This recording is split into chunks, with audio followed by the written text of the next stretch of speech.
পুরো ভবানীপুর কেন, এখান থেকে কার্তিক ব্যানার্জি পুরো টোটাল কলকাতা যতটা ওনার যেখানে যেখানে ওনার সব কিছু এখান থেকে মনিটরিং হয়েছে।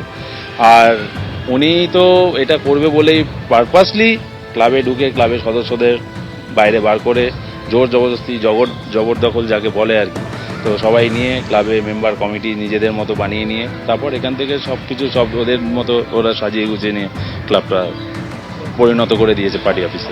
এইখানে চালু করলে প্রথমে বিবেক বিবেক বলে কার বিবেক জানতাম না, কার বিবেক নেই, ওখানে বিবেক তো থাকলে এই কাজ হতো না। এখানে প্রতিদিন মেলার স্টল থেকে পয়সা তোলা, লোক ধরে নিয়ে এসে পয়সা তোলা, আর কিছু আর্টিস্টকে বলে দেওয়া তোমাদের কিছু গান করতে হবে, গান গিয়ে ওদের কিছু পয়সা এসে দেয় না, পয়সা নাম তুলতে নামে, আর গভর্নমেন্ট থেকে যেটা টাকাটা আসতো সেটা বিবেকের নামে চলে গেল।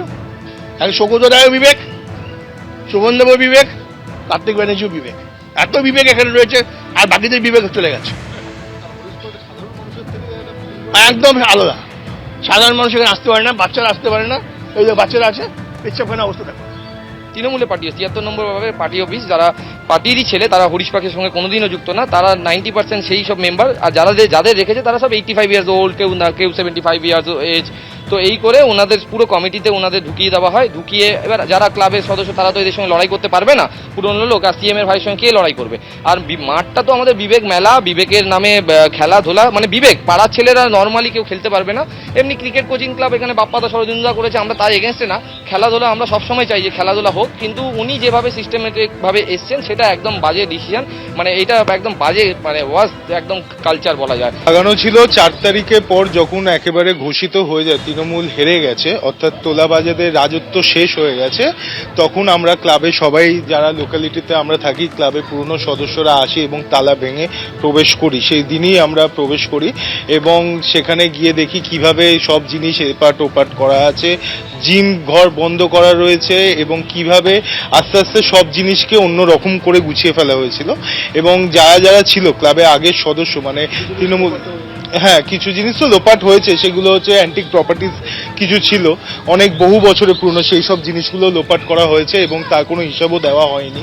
অ্যান্ড ক্লাবে কিছু লোক জড়িত এবং কিছু লোককে কার্তিক ব্যানার্জি ঠিক করে পাঠিয়েছিলেন, যারা আসামি, গুন্ডা, তোলাবাজ, চিটিংবাজ, এদেরকে তো পুষতো, তো তারা ছিলেন এই ক্লাবের মধ্যে। খাস কলকাতায় আস্ত একটা পার্ক এবং একটি ক্লাব দখল নিয়ে নিয়েছিলেন মমতা বন্দ্যোপাধ্যায়ের ভাই কার্তিক বন্দ্যোপাধ্যায়।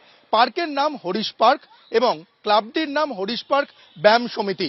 যে ক্লাব এবং পার্ক দখল নিয়ে নিয়েছিল কার্তিক বন্দ্যোপাধ্যায়, এবং যে পার্কের পাশে দেখতে পাওয়া যাচ্ছে আস্ত একটি ব্যাডমিন্টন কোর্ট, সেই ব্যাডমিন্টন কোর্ট তৈরি হয়েছিল কার্তিক বন্দ্যোপাধ্যায়ের ছেলে আবেশ বন্দ্যোপাধ্যায়ের ব্যাডমিন্টন প্র্যাকটিসের জন্য।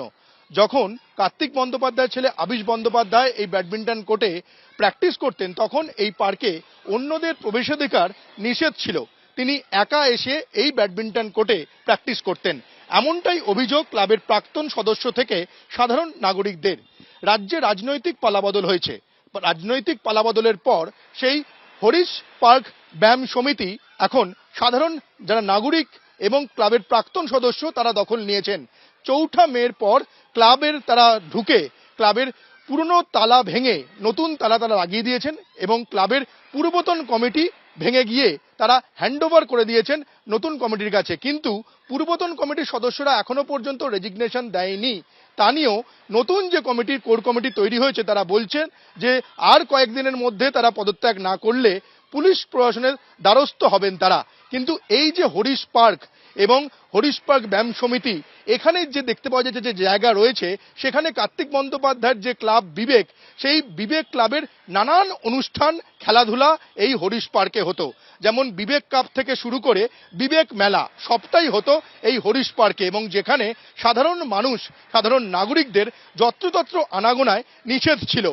2022 সালের পরে এই হরিশ পার্কের যে ব্যায়াম সমিতি তা দখলে চলে যায়, এবং যেটা অভিযোগ এখানকার প্রাক্তন সদস্যরা যেটা অভিযোগ করছেন যে সেটা হচ্ছে যে 73 নম্বর ওয়ার্ডের এবং অন্যান্য এর পাশে 71 এবং 72 নম্বর ওয়ার্ডের যে তৃণমূলের দলীয় কার্যকলাপ, সেই কার্যকলাপ পরিচালনা হতো এই হরিশ পার্ক থেকে। এবিপি আনন্দ, এগিয়ে থাকে, এগিয়ে রাখে।